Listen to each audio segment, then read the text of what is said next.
Well, patrons have voted for me to review the Disney live-action remakes, so now I get to check them all out.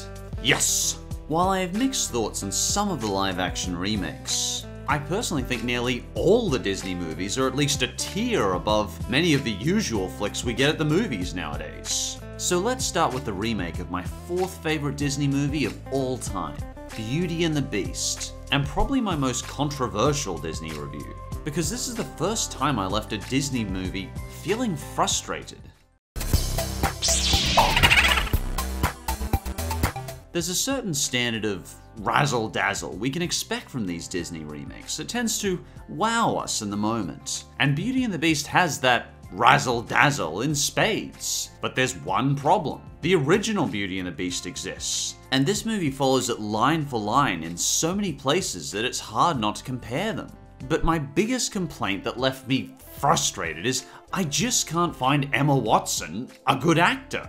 Comparing her to the original Belle is like comparing construction paper to one-ply toilet paper. There's just no comparison in quality. I know a lot of people like Emma Watson's acting, but I just couldn't buy it. We may as well just call her Hermione, because I only ever see Emma Watson do that same one facial expression throughout the whole movie that she uses in every scene of Harry Potter. I call it the raised eyebrow WTF expression. The most prominent example for me is when she's being attacked by wolves. Her glazed eyes just look at the wolves in this raised eyebrow WTF expression she uses, and there's no sense of fear or realism because of it. Now don't get me wrong, Hermione does the WTF expression well. In fact, it was perfect for almost every scene in Harry Potter, because she was playing a snarky, pretentious teenager. But it's not a facial expression that will work in every scene of an exorbitantly emotional, powerful movie like Disney's Beauty and the Beast. And I personally just don't think Hermione can sing. I want adventure in the great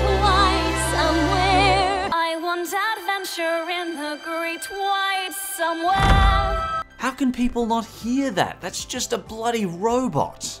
And I know a lot of people have already said it, but I just didn't feel any chemistry between her and the Beast. They follow the standard script of getting to know each other, but the whole relationship just felt clunky, awkward, and weird to me. But I think it's important to point out, I did really enjoy Emma Watson as Hermione. Hermione was the role she was born to play, and she was one of the best child actors in that movie. But I just don't feel like she can deviate from that character. And after 8 movies she grew up playing as a child, who can blame her for being a bit stuck in the role? It just frustrates me that Belle's 1991 cartoon face showed more convincing human emotion than Emma Watson's 2017 performance did. So much was told through the eyes and facial expressions of the original movie, and I just never felt any of that magic here. That being said, I actually found myself having a lot of fun when the focus was off Belle and the Beast. I was really caught up in the song and dance numbers of the movie. Probably my favorite character was Luke Evans as Gaston. He just sells the role as Gaston with so much energy.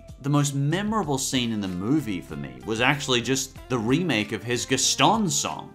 A character they particularly expanded on was LeFou, who was made out to be a more charming, complex, likable, and redeemable character in this movie. Except that he was so spineless and pitiful that he was willing to let Gaston kill Belle's father and then deny it to all the villagers. And this made him a frustrating character to me, because it went against the redeemable character they were trying to build for him. The furniture cast were probably the highlight of the castle to me.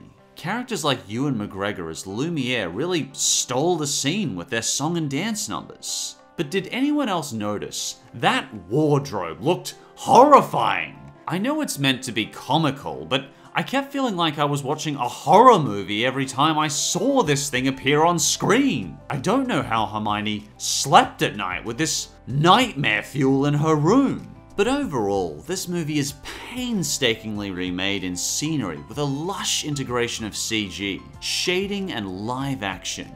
And the acting outside of the 2 main characters mostly felt pretty strong, though having 2 main characters with no chemistry is a noticeable flaw.